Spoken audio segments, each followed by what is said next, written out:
Hi everyone, I'm meteorologist Rusty McCranie and welcome to Weather Express. It's your weather in 5 minutes. Start the clock.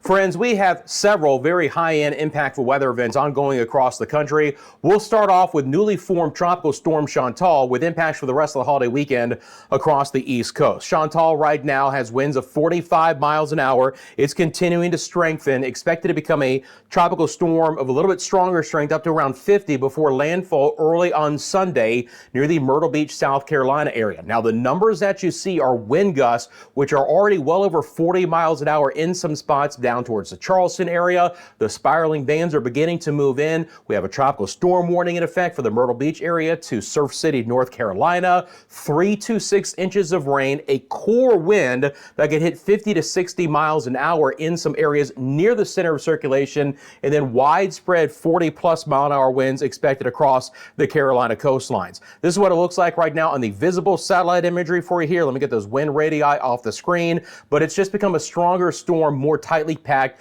especially on the east side. We could see a 1 to 3 foot storm surge as well along the center of landfall and up towards the east of that as well. But just a relatively crummy rest of the holiday weekend, and it's not just the Carolina coastline. Showers and storms are back building into central and the southern sides of Florida. A lot of tropical moisture in the eastern Gulf spinning back into that system. So again, just a very wet rest of the weekend here, but more impacts of a tropical storm variety along the Carolina coastline here in the next 36 hours or so. Another big area of impactful weather has been continuous flooding in south central Texas, and this is a horrible story. Unfortunately, at least 27 people have lost their lives from the ongoing flooding. We're talking about several feet of rain, and you can see here right along I-35 north of the Austin area towards places like Round Rock and Marble Falls, Round Mountain areas, Georgetown, Lago Vista. The rain is not going anywhere, and these are areas that have had just massive amounts of quick flooding. So our thoughts are with our friends in south central Texas with the ongoing flooding there. We're also going to get severe storms developing off of the high plains and moving into the northern plains. So coming off of Big Sky Country, eastern sides of Montana and Wyoming, and into Nebraska and the western sides of the Dakotas as we roll through the latter half of this Saturday. As a matter of fact, we have an enhanced risk of severe storms southeast Montana, northeast Wyoming, and the western sides of South Dakota, with numerous storms that will develop into portions of Colorado and all the way as far south and to the east as Kansas. So these are the areas with the most opportunities for severe storms later today. Look, it's beautiful out in the Ohio Valley, the Great Lakes today, and the Northeast. Now you do get into the western Great Lakes towards Wisconsin and the UP of Michigan. Showers and storms are developing, but the rest of Michigan, Indiana, Ohio looking fantastic today. Out west, things are looking pretty good.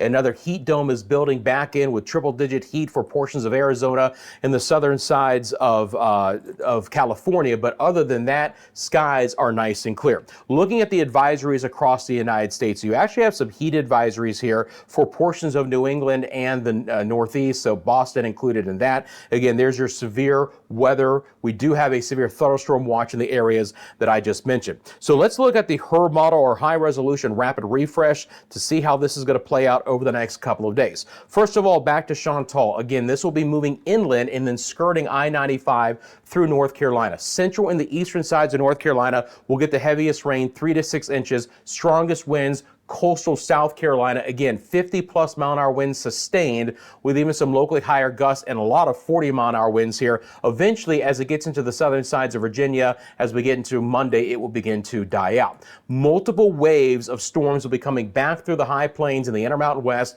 and then moving through the central United States. So multiple rounds of severe storms are likely. Winds are going to be the primary threat, 60, 70+ mile an hour winds, but can rule out even some tornadic activity.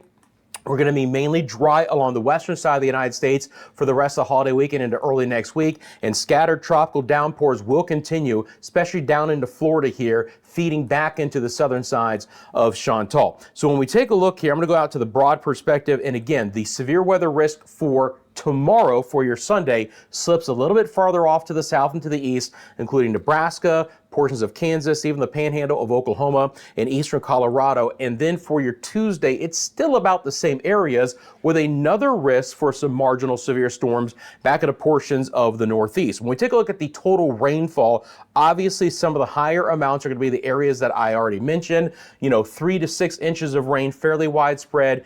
Eastern sides of South Carolina, central and eastern sides of North Carolina. But there's a lot of heavy rain that'll be coming in with this waves of active weather here, and portions of the Midwest and the southern and western Great Lakes could also see 3 to 6 inches of rain, some localized flooding. And obviously we're trying to get rid of some of the excessive rainfall here in South Texas. Hopefully that begins starting tomorrow. Friends, I'm out of time. I do appreciate you making Weather Express a part of your daily routine. Let me know in the comment section below where you're viewing from. And again, thank you so much to support the channel. Hit that like button and subscribe. It really helps us out. You guys have a great rest of your day. I'm back tomorrow with your latest 5-minute forecast.